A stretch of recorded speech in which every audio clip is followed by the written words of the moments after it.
நம்ம ஆத்து Nalabagam first time பார்க்குறேன் அப்படின்னா சப்ஸ்கிரைப் பண்ணுங்க. ஸோ பக்கத்தில் இருக்க பெல் சிம்பிள் ப்ரெஸ் பண்ணிவிட்டு ஆல் அப்படிங்கிற ஆப்ஷன் செலக்ட் பண்ணிக்கோங்க. ஸோ நான் போடுற எல்லா வீடியோஸுமே உங்களுக்கு உடனுக்குடன் அப்டேட் ஆகும். ஹலோ, இன்றைக்கி நம்ம ஆத்து நலபாகத்தில் தக்காளி சட்னி எப்படி பண்ணுறதுன்னு பார்க்க போகிறோம். ஸோ இதுக்கு என்னெல்லாம் தேவைன்னு பார்த்துடலாம். இதுக்கு நான் பெங்களூர் தக்காளி இன்றைக்கி எடுத்திருக்கேன். ஒரு 1/2 கிலோ இருக்குது. ஸோ இதுக்கு பொரிச்சு கொட்டுறதுக்கு பார்த்தீங்கன்னா தேங்காய் எண்ணெய், கடுகு, கருவேப்பிலை, காயப்பொடி, பெருங்காயப்பொடி, அப்புறமா தேவையான அளவு உப்பு. இது 2 டேபிள் ஸ்பூன் முழு உளுத்தம்பருப்பு எடுத்திருக்கேன் வறுத்து பொடிச்சு போடுறதுக்கு. அப்புறம் மிளகா வத்தல் காரத்துக்கு நான் ஒரு 10 மிளகா வத்தல் எடுத்திருக்கேன். இது அவ்வளோவா காரம் இல்லை, நீங்கள் உங்கள் காரத்துக்கு ஏற்ற மாதிரி அட்ஜஸ்ட் பண்ணிக்கோ. 1/2 கிலோ தக்காளிக்கு ஒரு 7லேருந்து 10 மிளகா வத்தல் போடலாம். இப்போ இது தக்காளி பெருசு பெருசாக நறுக்கினா போகிறோம், வதக்கி தான் நம்ம அரைக்க போகிறோம். முதல்ல ஒரு கடாயில் ஒரு 1 டீஸ்பூன் எண்ணெய் சேர்த்துக்கலாம். எண்ணெய் லைட்டாக சூடானதுக்கப்புறம் உளுத்தம்பருப்பு வச்சுருந்தோம் இல்லையா 2 டேபிள் ஸ்பூன், அதை சேர்த்துக்கலாம். இப்போ இதை நல்லா ஒரு 2 நிமிஷம் நல்லா வறுத்துக்கோங்க. நல்லா பொன்னிறமாக வறுக்கணும். இது நம்ம மிளகாத்தூள், இந்த உளுத்தம்பருப்பு எல்லாத்தையும் சேர்த்து வச்சு அரைக்க போகிறோம். ஸோ இந்த மாதிரி நல்ல கோல்டன் ப்ரௌனாக நல்லா வறுத்துக்கோங்க. இப்போ இதை எடுத்து மாற்றி வச்சிடலாம். இப்போ அதே கடாயில் கொஞ்சம் கூட எண்ணெய் விட்டுக்கலாம். மறுபடியும் 1 டீஸ்பூன் எண்ணெய் விட்டுட்டு மிளகாவத்தில் தனியாக வறுத்து எடுத்துக்கலாம். மிளகாவத்தில் சேர்த்து மிளகாவத்துலேயும் நல்லா 2 நிமிஷம் நல்லா கிறிஸ்பியாக வறுத்து எடுத்துக்கலாம். மிளகாத்தூள் வறுக்கும்போது கொஞ்சம் பார்த்து வறுத்துங்கோ, ரொம்ப தீஞ்சு போயிடுத்துன்னா நெடி அடிக்கும். இப்போ இது நல்லா வறுந்தாச்சு. இதையும் எடுத்து ஒரு பிளேட்டில் மாற்றிக்கிறேன். இது நம்ம சேர்த்து அரைக்க தான் போகிறோம், அதனால நமக்கு இது நல்ல கிறிஸ்பியாக ஆகிடுது. பார்த்தீங்கன்னா உங்களுக்கு தெரியும். ஸோ அரைக்கும் போது அவ்வளோவா நமக்கு பிரச்சனை இல்லை, அதனால் சட்டியோடு வைக்க வேண்டாம். இப்போ அதே கடாயில் கொஞ்சம் கூட எண்ணெய் விட்டுக்கிறேன். 1 டீஸ்பூன் போகிறோம். இப்போ தக்காளியை வதக்க போகிறோம். உப்பு போட்டு தக்காளி சேர்த்துக்கலாம். தக்காளி சேர்த்துட்டு ஒரு தடவை நல்லா கிண்டி கொடுத்துருங்க. இந்த பேன் சூடாக இருக்கிறதுனால தக்காளி பேனோடு ஒட்டிக்கும். ஒரு தடவை கிண்டி கொடுத்துட்டு இப்போ இதுக்கு தேவையான உப்பு சேர்த்துக்கலாம்.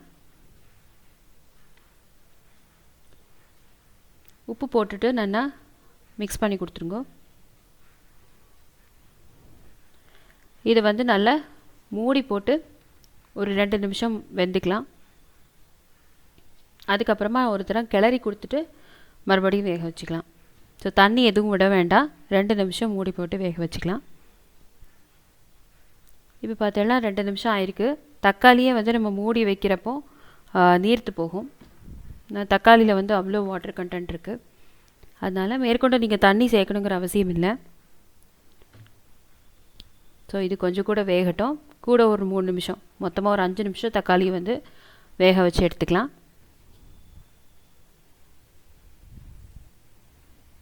இப்போ பார்த்தீங்கன்னா 3 நிமிஷம் கழித்து தக்காளி நல்லா வெந்திருக்கு. ஸோ நல்லா மேஷ் ஆகிருக்கு. ஸோ இந்த ஸ்டேஜில் நான் அடுப்பை ஆஃப் பண்ணிட்டேன். இப்போ இதை ஒரு பிளேட்டில் மாற்றி ஆற வச்சுக்கலாம்.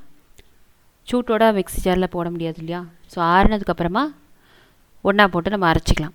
தக்காளி ஆற வச்சுருக்கேன். இந்த பக்கம் மிளகாத்தூள், உளுத்தம்பருப்பு வறுத்தது இருக்குது. ஸோ இது ஆறட்டும். ஆறினதுக்கப்புறமா ஒன்றா சேர்த்து அரைச்சிக்கலாம். இப்போ மிக்ஸி ஜாரில் மிளகா வத்தல், உளுத்தம்பருப்பு 2 சேர்த்திக்கலாம். மிளகா வத்தல் காம்போடு இருந்தால் பிரச்சனை இல்லை. தக்காளி பார்த்தோன்னா நல்லாவே ஆறியிருக்கு. ஸோ இதையும் நம்ம மிக்ஸி ஜாரில் சேர்த்துக்கலாம். சேர்த்துட்டு இப்போது இதில் தண்ணி எதுவும் சேர்க்க வேண்டாம், இப்படியே நம்ம அரைச்சி எடுத்துக்கலாம். உளுத்தம்பருப்பு லைட்டாக பிறுபிறுன்னு இருக்க மாதிரி அரைச்சி எடுத்துக்கோங்க. ரவை பதத்துக்கு இருக்கிற மாதிரி இருந்தால் போகிறோம். ஸோ இந்த பதத்தில் அரைச்சி எடுத்துட்டா போகிறோம், ரொம்ப நைஸாக அரைக்க வேண்டாம். இப்போ இந்த சட்னியை நம்ம ஒரு சர்விங் பவுலில் மாற்றிக்கலாம். மாற்றிட்டு இப்போ மிக்ஸி ஜார் பார்த்தோன்னா ரொம்ப கொஞ்சமாக தண்ணி விட்டுருக்கேன். ஒரு 1/4 டம்ளர் தண்ணி விட்டு அதையும் அலம்பி விட்டுக்கிறேன். நிறைய இதெல்லாம் தண்ணி விடணுங்கிறதுல. ஸோ இப்போது நம்ம இதுக்கு பொரிச்சு கொட்டிக்கலாம். ஒரு சின்ன கடாயில் ஒரு 2 டேபிள் ஸ்பூன் தேங்காய் எண்ணெய் விட்டுக்கிறேன். எண்ணெய் நல்லா காஞ்சதும் இதில் கடுகு, ஒரு 1/2 டீஸ்பூன் கடுகு, கொஞ்சமாக கருவேப்பிலை, அப்புறம் கொஞ்சம் பெருங்காய பொடி. ஸோ கடுகு எண்ணெய் நல்லா சூடாக இருக்கனால கடுகு போட்டுட்டு வெடித்த உடனே நான் அடுப்பு ஆஃப் பண்ணிட்டேன். இப்போ கருவேப்பிலையும் பெருங்காய பொடியும் போட்டு தாளித்து சட்னியில் போட போகிறோம். அவ்வளோதான், ரொம்ப சிம்பிளான சட்னி. இது வந்து பார்த்தீங்கன்னா உங்களுக்கு இட்லி, தோசை, பூரி, பொங்கல், சப்பாத்திக்கு ரொம்ப நல்லாயிருக்கும். அப்புறம் சாதத்துக்கு, தயிர் சாதத்துக்கு ரொம்பவே நல்லாயிருக்கும். தேங்காய் சாதம், எந்த வெரைட்டி ரைஸ் பண்ணாலும் நல்லாயிருக்கும். அப்புறம் வந்து வெறுமனே நீங்கள் உப்பும் நல்லெண்ணெயும் விட்டு சாத்தில் பிசைஞ்சுட்டு இதை அப்படியே தொட்டுன்னு சாப்பிட்லாம். அதுவும் ரொம்ப சூப்பராக இருக்கும். எல்லாருமே ட்ரை பண்ணி பார்த்துட்டு எனக்கு மறக்காமல் கமெண்ட் பண்ணுங்க. நம்ம சேனல் நீங்கள் ஃபஸ்ட் டைம் பார்க்கல அப்படின்னா மறக்காமல் சப்ஸ்கிரைப் பண்ணிக்கோங்க. உங்கள் ஃப்ரெண்ட்ஸ் அண்ட் ஃபேமிலிக்கு ஷேர் பண்ணுங்க. உங்கள் ஒவ்வொருத்தரோட லைக், கமெண்ட் அண்ட் ஷேரும் எனக்கு ரொம்ப ரொம்ப முக்கியம். ஸோ இன்னும் நிறைய வீடியோஸ் போடுறதுக்கு எனக்கு சப்போர்ட் பண்ணுங்க. தேங்க்ஸ் ஃபார் வாட்சிங். தேங்க்யூ.